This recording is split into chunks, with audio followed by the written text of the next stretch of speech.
Ang mensahe ng Panginoon sa atin ngayon ay pinamagatan natin itong pag-ibig sa Diyos at pagsunod sa Kanya. Pakiulit po. Yun. Loving God and obeying Him. Ano yung ibig sabihin nito? Ang pag-ibig sa Diyos at ang pagsunod sa Kanya. Now makinig po tayo, ang ebanghelyo po na ating binasa, nagpapakita po kung paanong ang pag-ibig sa Diyos at ang pagsunod sa Kanya ay nagiging pundasyon ng isang mabisa at matatag na buhay paglilingkod. Ulitin ko po, isang matibay na pundasyon ng pananampalataya at paglilingkod sa Diyos, yung nagmamahal sa Diyos at sumusunod sa Kanya. Sa lahat ng mga sumusunod, sa lahat na nagmamahal sa Diyos, ito ang maitutulong sa Kanya ng mensaheng ito. Number 1, patnubay at lakas ng Espiritu Santo.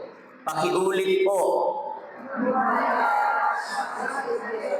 Guidance and strength of the Holy Spirit. Ano yung ibig sabihin nito? Kung nagmamahal ako, kung nagmamahal ka, pareho tayo nagmamahal sa Diyos at sumusunod tayo sa gusto niya, ang mangyayari niyan, magkakaroon tayo ng malaking kapakinabangan. Ano yon? Magkakaroon tayo ng patnubay at ang lakas ng Espiritu Santo.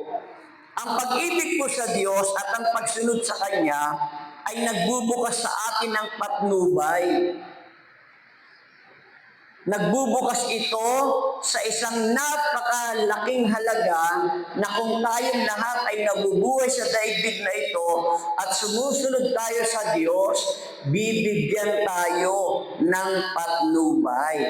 Hindi lang basta patnubay, kundi sa tulong ng Espiritu Santo na nagtataglay ng kalakasan. Sabi po sa John 14 verse 26, kung hihiling kayo ng anuman sa pangalan ko, ito ay aking gagawin. Narinig niyo po yon?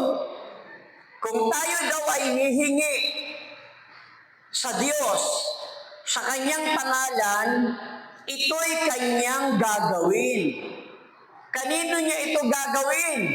Kapag tayo humingi sa Kanyang pangalan, sa mga nagmamahal sa Kanya at sumusunod sa Kanya. Purihin ang Diyos. Tandaan, ang Espiritu Santo ay ang tagapagtaguyod na ipinangako ng Panginoon na gagabay sa atin sa lahat ng katotohanan at magbibigay sa atin ng lakas sa gitna ng mga pagsubok at hamon ng buhay paglilingkod. Yung paglilingkod po natin at ang pagkilala natin sa Diyos, dumadaan yan sa napakaraming mga up and down na buhay. Amen po? Talagang susubukin tayo dyan. Maging sa pinansyal, sa kalagayan at relasyon.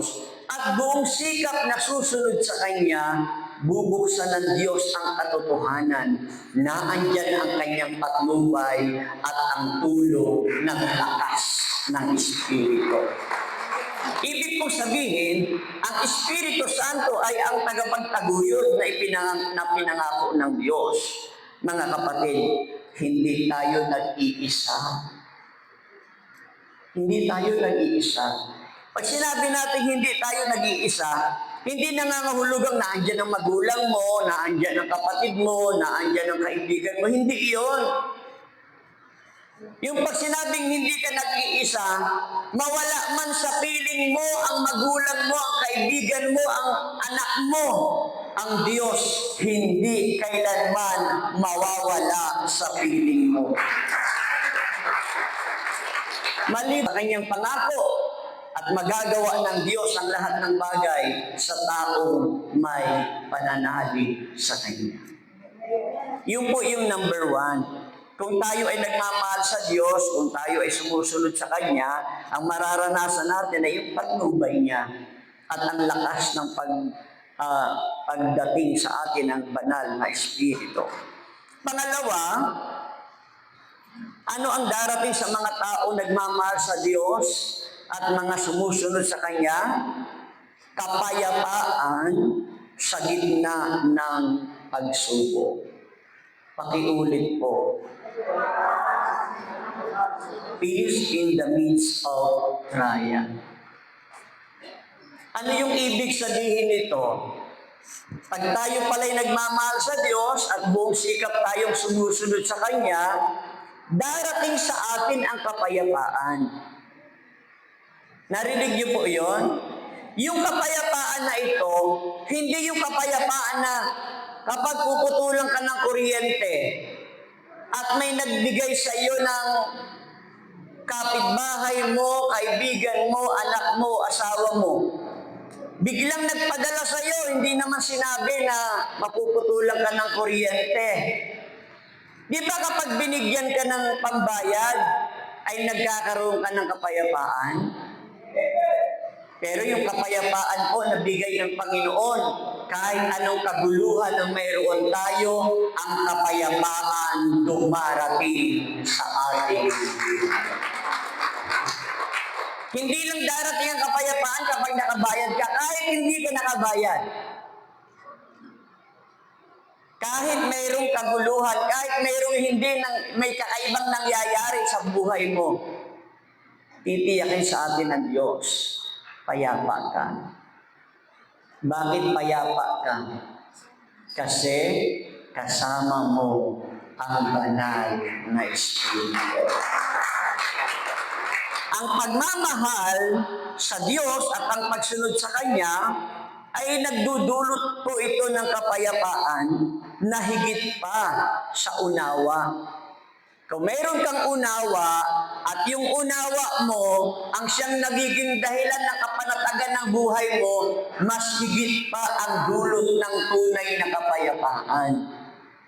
Kasi minsan hindi naman ganun kalawak yung unawa mo eh. May unawa ka.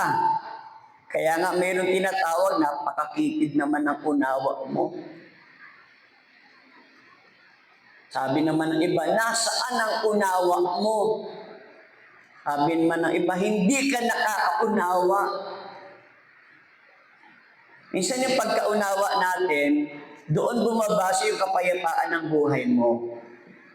Kung nakakaunawa ka na yung pag may nag-aaway, magkapatid man yan, at kapatid mo din yung mga nag-aaway, hindi ka gaanong apektado.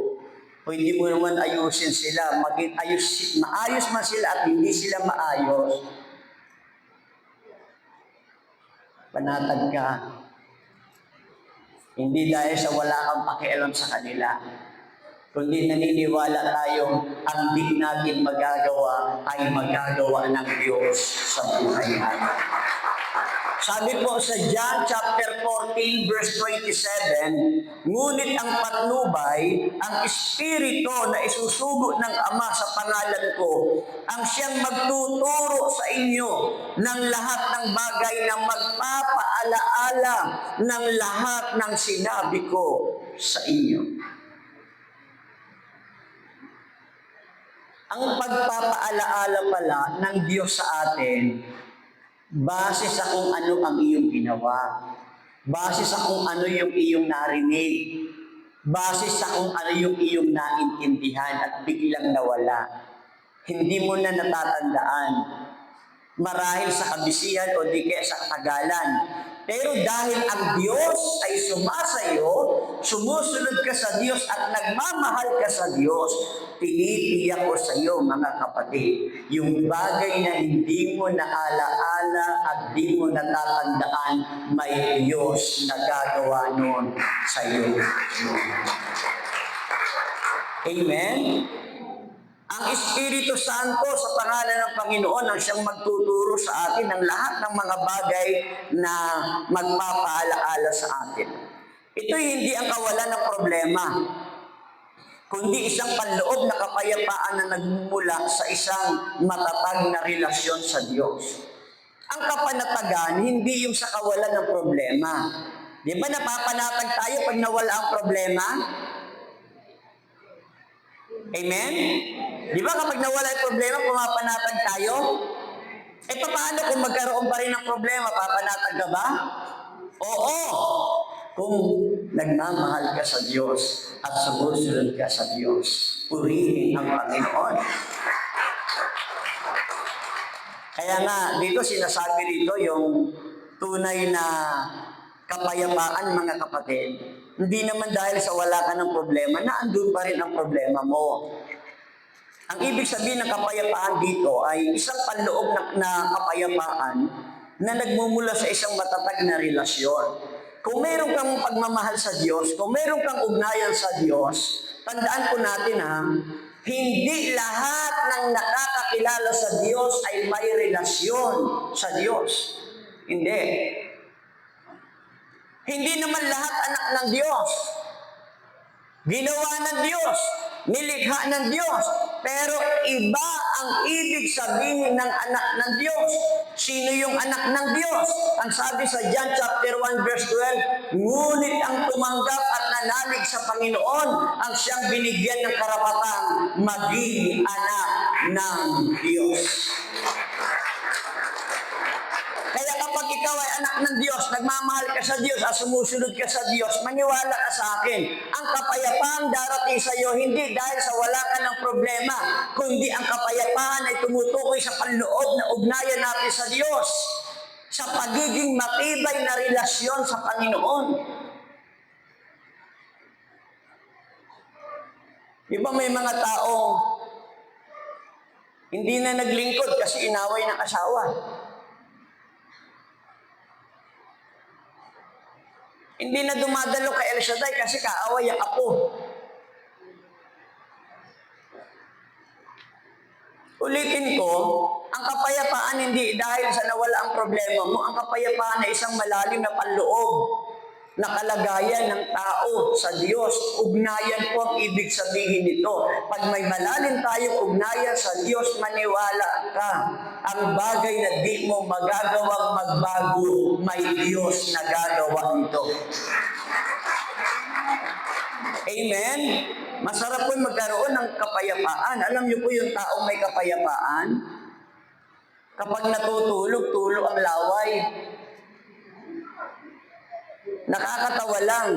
Pero totoo yun. Yung mga natutulog na may kapayapaan, nakanganga.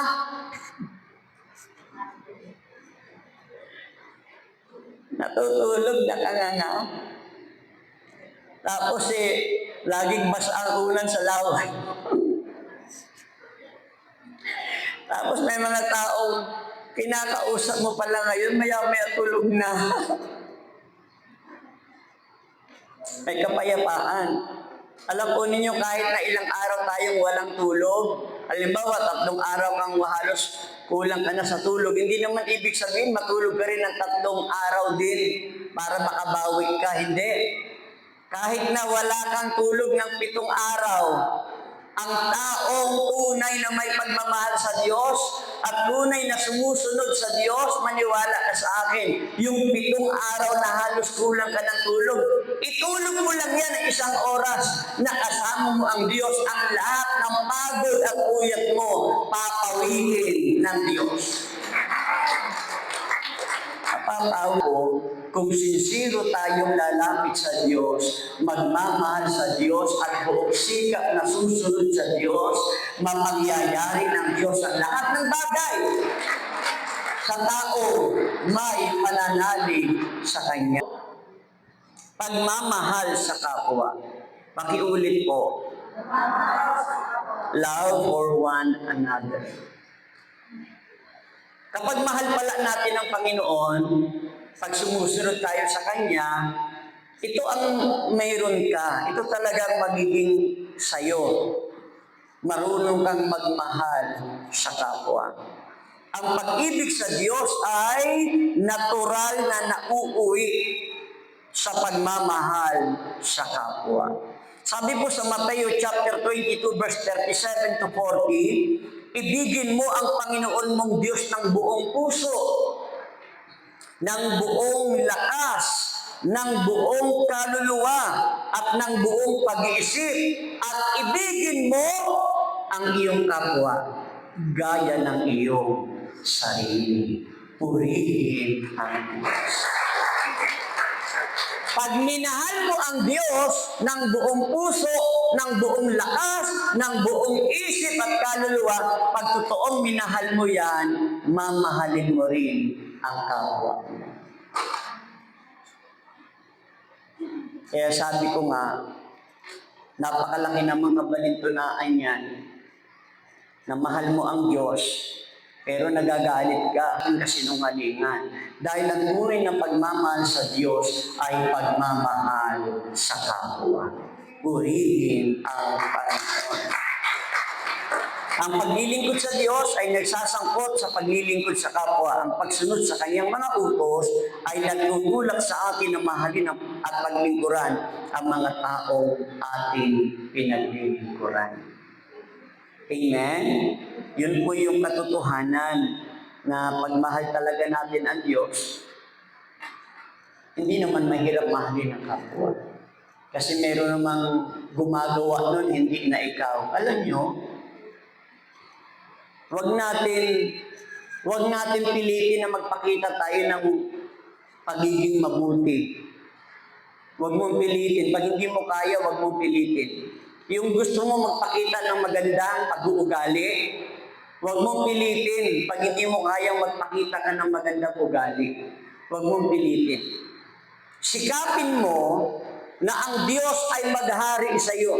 Sikapin mo magpunta ka ng simbahan, magsimba ka, magbasa ka ng Biblia, magdasal ka, hanapin mo araw-araw ang Diyos sa pamamagitan ng pananalangin. Naniniwala ako, ang bagay na di mo kayang magpakita ng kabutihan at kabaitan, may Diyos na gagawa niyan sa iyong buhay. Matik yan. Kahit hindi ka na magsumikat na maging mabait ka, magiging mabait ka. Kahit hindi ka magpakita ng kabutihan, magiging mabuti ka. Dahil may Diyos na gagawa niyan sa iyong buhay. Purihin ang Panginoon. Pang-apat, pagsunod sa mga utos ni Jesus. Pakiulit po. Obeying Jesus' commandments. Ang pagsunod sa mga utos ng Panginoon ay mahalaga para matanggap ang kanyang pag-ibig at mapanatili ang isang malapit na relasyon sa kanya. Ang sabi po sa John chapter 14 verse 15, nang dapit hapon ay lumapit sa kanya ang mga alagad. Sinabi nila, malapit na pong lumubog ang araw at liblib ang lugar na ito. Papuntahin na po ninyo sa mga kalapit na yon, ang mga tao, upang makabili sa kanila ng makakain. Ano ang sabi ng Panginoon? Huwag ninyo silang paalisin. Kayo ang magpakain sa kanila. Hallelujah. Ha? Ang sabi ng mga alagad, Panginoon, napakarami ng tao na ito. Pauwiin na ninyo yan ang makakain sa kanilang mga bahay. Anong sabi ng Panginoon? Huwag ninyo silang paalisin, kayo ang magpapakain.